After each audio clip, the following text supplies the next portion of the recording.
और लखनऊ से खबर आपको बता दें, इंडिया गठबंधन में सीटों पर कलेश जारी हो गया है। उत्तराखंड एमपी के बाद यूपी में ही इंडिया गठबंधन में दरार देखी गई। उत्तर प्रदेश में टिकट बंटवारे को लेकर के सपा कांग्रेस में घमासान मचा है। सपा अध्यक्ष अखिलेश यादव ने कार्यकारिणी के साथ कल बैठक की। बैठक के बाद 65 सीटों पर चुनाव लड़ने का ऐलान किया गया है। 65 सीटों पर चुनाव लड़ सकती है सपा और अखिलेश ने कहा है कि हमारी तैयारी पूरी 80 सीटों पर है। सिर्फ 15 सीटें ही कांग्रेस आरएलडी अपना दल और कमेरावादी के लिए छोड़ी गई है। कांग्रेस ने भी प्रदेश की सभी 80 सीटों पर एक तरफ ताल ठोक दी है। तो अब गठबंधन में जो रार पटती दिख रही है वो साफ नजर आ रही है। अखिलेश यादव ने कहा है कल कार्यकारिणी की बैठक में कि हमारी तैयारी पूरी है।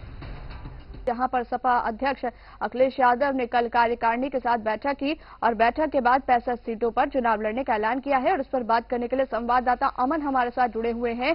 अमन, कल कार्यकारिणी की बैठक हुई और उसके बाद ये ऐलान किया गया है अखिलेश यादव की ओर से कि 65 सीटों पर चुनाव लड़ा जाएगा। क्या कुछ जानकारी है? जी, जैसा कि आपने भी बताया कि कल प्रदेश कार्यकारिणी समाजवादी पार्टी की बैठक थी, जिसमें ये तय किया गया कि सपा उत्तर प्रदेश में लोकसभा चुनाव 2024 में 65 सीटों पर उम्मीदवारी तय करेगी और साथ ही साथ जो 15 सीटें हैं वो अन्य कांग्रेस और जो अन्य दल है उनके लिए छोड़ेगी। तो इसका पूरा का पूरा फायदा भाजपा को ही मिल रहा है। और आप देखें कि जो अखिलेश यादव है, कहीं ना कहीं आप देखें कि पहले ये बयान आता है कि हम जो मध्य प्रदेश जो 5 राज्यों का चुनाव है उसमें ये गठबंधन नहीं करेंगे, बल्कि जब लोकसभा चुनाव होगा तब हम ये गठबंधन में आगे की चर्चाएं करेंगे। लेकिन अब देखिए, अब लोकसभा चुनाव की उत्तर प्रदेश में सीट शेयरिंग की बात हो रही है, तो वहां पर भी लोकसभा चुनाव की भी बात हो रही है, तो वहां पर भी कहीं ना कहीं आपको दरारें देखने को मिलेंगी। तो कहीं ना कहीं देखिए, जो अखिलेश यादव है, अगर आप अखिलेश यादव के पूरे इस लोकसभा चुनाव के दौरान की रणनीति की बात करें, चाहे वो पोस्टरबाजी हो या बयानबाजी का दौर हो, तो इससे ये साफ तौर पे एक चीज निष्कर्ष निकलता है या नजर आती है कि अखिलेश यादव कहीं ना कहीं अपने आप को राष्ट्रीय स्तर पर स्थापित करना चाह रहे हैं। या तो उनकी मंशा खुद प्रधानमंत्री बनने की है, या तो कहीं ना कहीं वो अपने आप को एक, क्योंकि कांग्रेस बहुत राष्ट्रीय स्तर की पार्टी है, हर राज्य में उसने अपने आप को कायम किया है, तो वहीं अखिलेश यादव भी ये चाह रहे हैं कि उनकी जो छाप है वो लोकसभा चुनाव में इंडिया गठबंधन के अंदर ऐसी रहे कि उनको राष्ट्रीय स्तर पर भी एक जगह मिले। तो कहीं ना कहीं ये जो पूरी रणनीति है तो इसी तरह नजर आ रही है। जी बिल्कुल, जिस तरीके से अमन आपने कहा ठीक बात है। कहीं ना कहीं जिस तरीके से मंशा साफ नजर आ रही है कि अखिलेश अब खुद ही प्रधानमंत्री बनना चाहते हैं, लेकिन जिस तरीके से अगर हम दावेदारी की बात कर रहे हैं, 65 सीटों पर दावेदारी हुई है, तो अगर हम नजर डालें तो केवल 15 सीटें ही बचती है कांग्रेस आरएलडी और अपना दल कमेरावादी के लिए, यानी कि 2-2, 3-3 सीटें ही आएंगी सबके खाते में।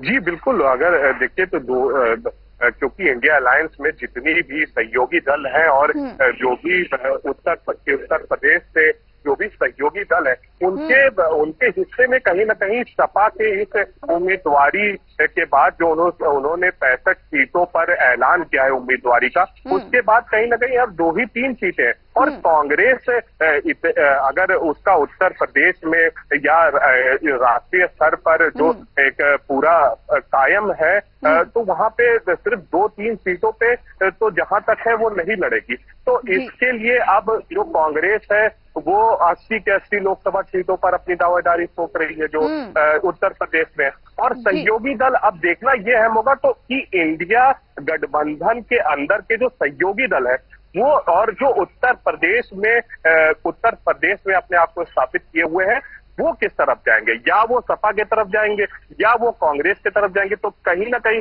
या फिर ये दरारें और बढ़ेंगी या फिर कहीं ना एक मध्यस्थता की जाएगी। तो ये पूरा आगे क्या होगा, क्या कुछ होगा, ये देखने वाली एक बात होगी। बिल्कुल अमन, जिस तरीके से बात है बिल्कुल देखने वाली ये बात होगी। 80 सीटों पर कांग्रेस ने भी दावेदारी छेड़ी है, लेकिन जिस तरीके से सपा की ओर से कांग्रेस की अनदेखी की जा रही है, बड़ी राष्ट्रीय पार्टी है कांग्रेस, अगर हम बात करें केंद्र की, तो कहीं ना कहीं जिस तरीके से अनदेखी हो रही है कांग्रेस की, कहीं ना कहीं गठबंधन के लिए भारी न पड़ जाए। जी बिल्कुल, अगर आप देखें तो देखिए, ये अगर थोड़ा इतिहास को खंगाले तो आप देखिए कि मुलायम सिंह ने भी जब जनता दल की गवर्नमेंट बनी थी उसमें भी अपने आप को राज्य मंत्री का दर्जा उनको प्राप्त हुआ था। उसके बाद रक्षा मंत्री भी बने। तो कहीं ना कहीं अखिलेश यादव की भी ये मंशा है कि वो राष्ट्रीय स्तर पर जाए और अपने आप को वहां पे उन्हीं के चिन्हों पे चले, क्योंकि मुलायम सिंह उनके पिता थे और समाजवादी पार्टी के राष्ट्रीय अध्यक्ष थे। तो अपने आप को स्थापित करने के लिए कहीं ना कहीं अखिलेश यादव ये मंशा रखते हैं और समाजवादी पार्टी के जो कार्यकर्ता है वो भी उनको उस स्तर पे देखना चाहते हैं। तो जैसा कि आपने कहा कि जो कांग्रेस, अगर कांग्रेस इतनी राष्ट्रीय स्तर की पार्टी है और ये जो गठबंधन के अंदर की दरारें और बढ़ेंगी, लेकिन अब देखना ये होगा कि अखिलेश यादव कहां जाके इस पे मध्यस्थता करते हैं या नहीं करते हैं। अगर नहीं करते हैं तो क्या कुछ गठबंधन टूटेगा?